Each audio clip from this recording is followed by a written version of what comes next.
5 lethal American weapons of war Russia wished it had.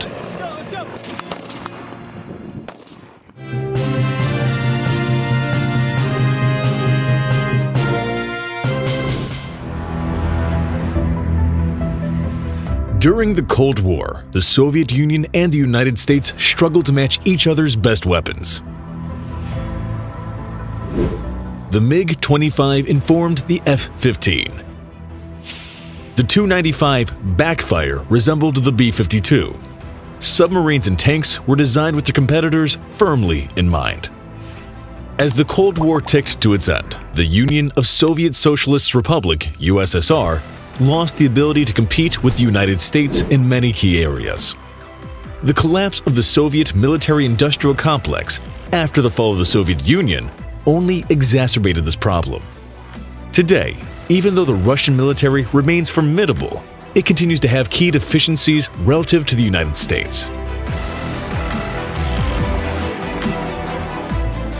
Here are 5 areas in which Russia would like to have the capabilities that the United States now enjoys. 1. 5th-generation fighters. 5 years ago, the Sukhoi Pak-FA was expected to help Russia close the gap that had emerged between US and Russian frontline fighter aircraft. Today, the program is struggling, with technical and economic factors leading to a dramatic reduction in projected orders. The United States, on the other hand, has successfully integrated the F-22 Raptor into frontline service. While Russia continues to build and operate formidable fighters, none of them can compare to the Raptor. Until the Pak-FA or a successor aircraft come into service, the United States will have a decided advantage in the air superiority game.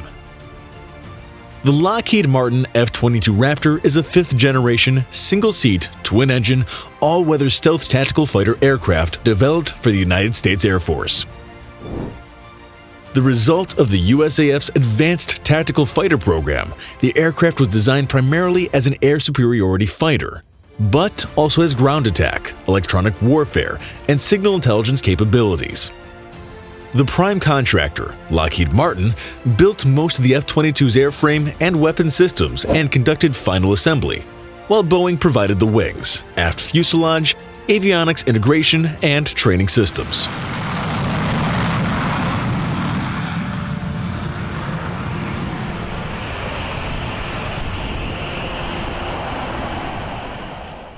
Two, precision-guided munitions.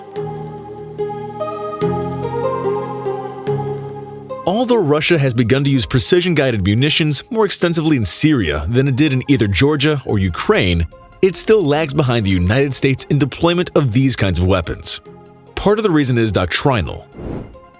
The Russian military tends to be less sensitive to collateral damage than the US military. But another part is that Russia still lacks the extensive stockpiles of PGMs that the United States has built over the decades. Moreover, Russian aircraft usually lack the sensor pods that characterize most Western aircraft in air-to-ground missions. This makes a Russian air campaign a much different, and in some ways less effective, endeavor than its Western counterpart. A precision-guided munition is a guided munition intended to precisely hit a specific target, to minimize collateral damage and increase lethality against intended targets.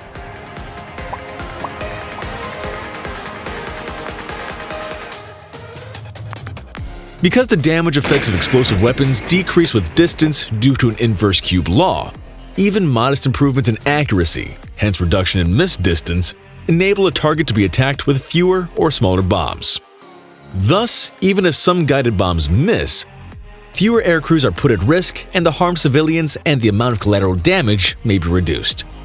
The advent of precision-guided munitions resulted in the renaming of older bombs unguided bombs, dumb bombs, or iron bombs. 3. Intelligence, Surveillance, Reconnaissance Complex. Of course, it doesn't matter if you can hit something with precision if you don't know where to strike. In the waning years of the Cold War, military thinkers in the Soviet Union came to understand that the ability to integrate long-range strike and information technology would characterize dominance in the next military era. They also understood that the Soviet Union lacked the national innovation system necessary to compete with the United States on advanced computer and communications technologies.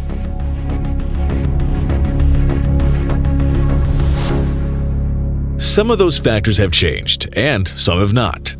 The Russian military still lacks the intelligence, communications, and coordination capabilities that characterize the American way of fighting war. While Russian forces have fought effectively in Georgia, Ukraine, and Syria, additional drones, lightweight communications equipment, satellite guidance, and high-speed computers could make the military far more capable.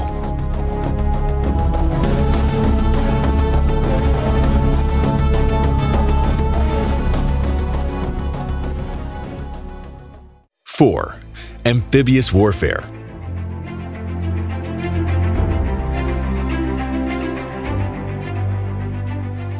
In 2010, Russia contracted with France to acquire 4 Mistral-class amphibious assault ships.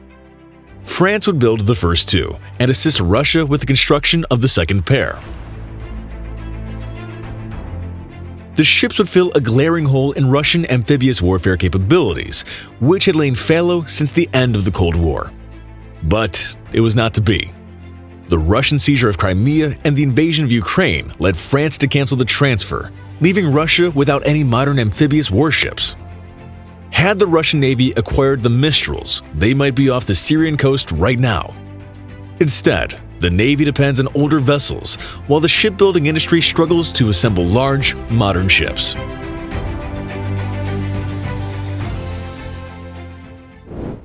Five, professional force.